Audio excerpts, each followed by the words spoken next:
Ya, cerita di Road to Fame ini sebenarnya itu kurang lebih mirip lah kayak ceritanya dia sebelumnya. Cuman ada beda sama tambahnya dikit-dikit lah. Jadi ya wis lah, bodo amat. Dahulu kala.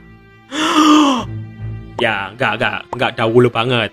Sekitar beberapa tahun yang lalu, di Kabupaten Monian Empire, sebuah kerajaan cahaya terbesar di Land of Dawn. Anjay. Nah, di sana lahirlah Dirot. Nah, dia ini seekor putra mahkota kerajaan Monian. Jadinya ya, dia ini digadang-gadang bakal jadi penerus tahta Monian. Anjay. Wes, kelahirannya si Dirot ini disambut meriah lah sama warga Monian. Wes syukuran, makan-makan, akikoan. Wes bahkan bokapnya ini sampai nanggap sendorek. Kala blok. Wes, para warga Monian ini pada bergembira semua lah. Sampai pada suatu malam, tiba-tiba datanglah Tante Alice. Ara, sini ikut sama tante yuk. Dan si Alice ini pun nyulik dan bawa kabur si Dirot. Tante, culik aku juga tante. Nah, alasan kenapa si Alice ini nyulik si Dirot, soalnya si Alice ini yakin kalau suatu saat si Dirot ini bakal punya pengaruh gede di masa depan. Ya, soalnya dia ini kan putra mahkota Monian Empire. Jadinya si Alice ini pengen ngejadiin si Dirot ini sebagai pionnya. Oh. Dan ya, pihak Monian ini sebenarnya itu gak diam aja. Mereka ini all in, ngerain semua pasukannya mereka buat nyari keberadaannya si Dirot. Oh, yang nemu dapat 6M. Makasih mas, maaf merepotkan malam-malam. Anjay. Tapi ya, karena mereka ini gak punya petunjuk apapun, jadinya ya gak ketemu. Hilang wis. Dan ya, pihak Monian ini cuma bisa pasrah dan berduka atas hilangnya si Dirot. Dan mau nggak mau, buat kedepannya, tahta kerajaan Monian ini bakal diwarisin ke si Sylvie, ke Sylvana, kakaknya si Dirot. Oke, balik lagi ke si Dirot. Nah, semenjak dia ini diculik sama si Alice, si Dirot ini pun hidup dan tumbuh di Kecamatan Abyss, sebuah tempat yang barbar tanpa aturan, dimana di situ wes ngumpul lah iblis-iblis yang haus akan kekuasaan, koruptor negara, dan makhluk-makhluk hina yang gak ragu buat saling bunuh satu sama lain. Nah, di sana si Dirot ini dirawat dan digedein sama si Alice.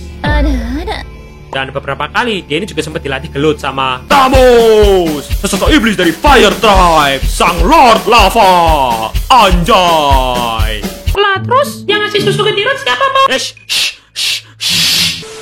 Ya, di saat itu si Dirot ini udah nganggap si Alice ini kayak kakaknya sendiri gitulah. Dan karena sering diajarin gelut sama Om Thamus, dia ini nganggap si Thamus ini sebagai panutannya. Anjay. Om Thamus idol. Iya. Jangan gitu cici goblok. Nah, tapi ya, meski dia ini kelihatan akrab banget ya sama Om Thamus, tapi si Dirot ini patuhnya itu tetap ke si Alice. Jadinya kalau semisal suatu saat si Alice ini nyuruh si Dirot buat ngekill si Thamus, ya bakal dia lakuin. Dirot sayang, kamu nurut sama tante ya.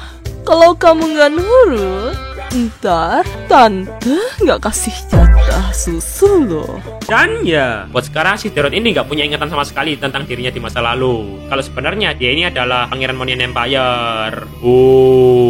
Sampai pas si Dirot ini udah kegedean dikit, karena dianggap udah GG, si Dirot ini pun ditunjuk buat mimpin rencana Dawnbreak. Ya, intinya ini tuh rencana buat nyerang dan ngerebut kerajaan Monian. Wis, di saat itu pihak Abyss ini ngirim pasukan secara gede-gedean lah ke kerajaan Monian. Wis, all in lah. Dan ya, di saat itu mereka ini berhasil buat mojokin kerajaan Monian. Dan kerajaan Monian ini pun berada di ambang kehancuran. Haha, cemas kau, Dedek.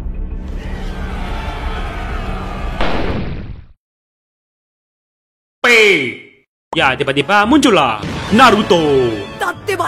Ya, si Lukas. Anjay. Ya, singkatnya si Lukas ini tuh sosok makhluk suci Monian Empire yang udah tertidur selama ribuan tahun di dalam tombak peninggalan Raja Gaius, sang pendiri kerajaan Monian.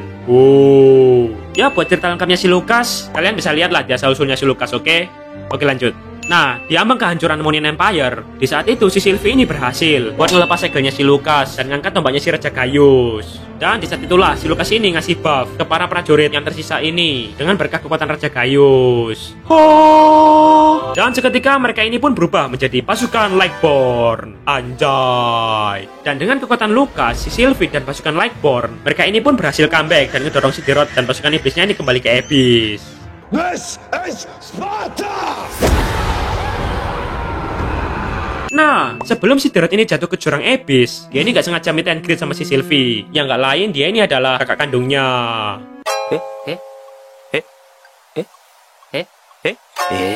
Ya, meski dia ini udah lama ngilang, tapi si Sylvie ini yakin dan tahu kalau si Dirot ini itu adiknya. Ya wes, chemistry saudara lah. Dirot, Oh? Apa anjir? Sok kenal. Ya awalnya si Tirot ini nggak nge. Sampai si Sylvie ini manggil dia dengan sebutan Adikku. Oh iya. Hah? Nah, ngedenger panggilan itu, si Tirot ini langsung kayak wah. Dalam pikirannya itu langsung muncul kayak ingatan-ingatan lama yang jauh terpendam. Langsung kayak flashback itulah. Dan sebelum si Tirot ini menyadari sesuatu, tiba-tiba si Alice ini datang dan ngebawa si Tirot ini kabur. Lu kok hilang? Oh. Nah, si Alice ini langsung ngebawa si Tirot yang sekarat ini ke Sanguine Lair. Sanguine Lair. Gimana bacanya ini? Sanguine Lair. Sanguine Lair. Ya wes lah. Ya intinya ini itu markasnya si Alice dan para iblis berdemon lainnya. Dan si Tirot ini dicemplungin ke kolam darah yang ada di sana. Plung. Wah! Seketika darah di kolam itu ngalir di sekujur tubuhnya, yang ngebikin tubuhnya si Tirot ini terregenerasi dengan tubuh baru. Wow. Nah, di saat itu, di pikirannya si Tirot ini langsung muncul lagi kayak ingatan flashback itulah. Pas dia dirawat sama si Alice, digelut sama si Thomas, terus pas nyerang Monian, sampai pas dia ini ngeliat wajahnya si Sylvie. Adikku. Dan di saat itu tiba-tiba muncullah ingatan samar-samar yang nunjukin masa lalunya dia. Kalau sebenarnya dia ini adalah pangeran dan putra mahkota Monian. Wow. Nah, di saat itu si Tirot ini sadar kalau ternyata selama hidupnya dia ini udah terlahir 3 kali. 3 kali. 3 tuh. Nah, yang pertama itu pas dia ini terlahir sebagai putra mahkota Monian, dimana di saat itu dia ini jadi simbol cahaya dan harapan. Nah, terus kelahirannya dia yang kedua itu pas setelah dia ini diculik sama si Tante Alice dan besar di Abyss. Ya, di saat itu dia ini terlahir kembali sebagai putra kegelapan. Ya, kalau putra kegelapan kan harusnya di saat itu dia ini digadang-gadang bakal jadi pembawa perubahan besar bagi Abyss. Dan sekarang dia ini terlahir buat yang ketiga kalinya, dimana dia ini bakal mutusin sendirilah kedepannya mau jadi apa. Mau berpihak ke cahaya kek, mau berpihak ke Abyss, mau jadi wartawan. Ya wis terserah dia lah. Dan di saat itu dia ini mutusin kalau dia ini bakal jadi makhluk yang terkuat dan jadi pangeran Abyss. Ya intinya dia ini udah berpihak penuh ke Abyss lah dan ninggalin semua sisi cahayanya dia. Loh bang, alasan si Tirot lebih milih Abyss kenapa bang? Ya soalnya alasan kenapa dia ini lebih milih buat join Abyss itu gara-gara si Tirot ini kan udah hidup lama dan gede di Abyss. Jadi ya dia ini ngerasa kalau Abyss ini udah kayak rumahnya sendiri gitulah. Yo wis oke lanjut. Dan wush, seketika si Tirot ini pun di-refarm. Anjay. Ya, karena pengaruh kolam darah dari Sanguine Lair. Sanguine Lair. Jadinya ya dia ini terakhir kembali sebagai ras Blood Demon. Jadi ya sama kayak si Alice lah. Dan dengan tubuh barunya itu si Tirot ini bertekad, aku bangkit dari kegelapan Abyss dan aku akan memadamkan semua cahaya yang ada. Anjay. Tamat.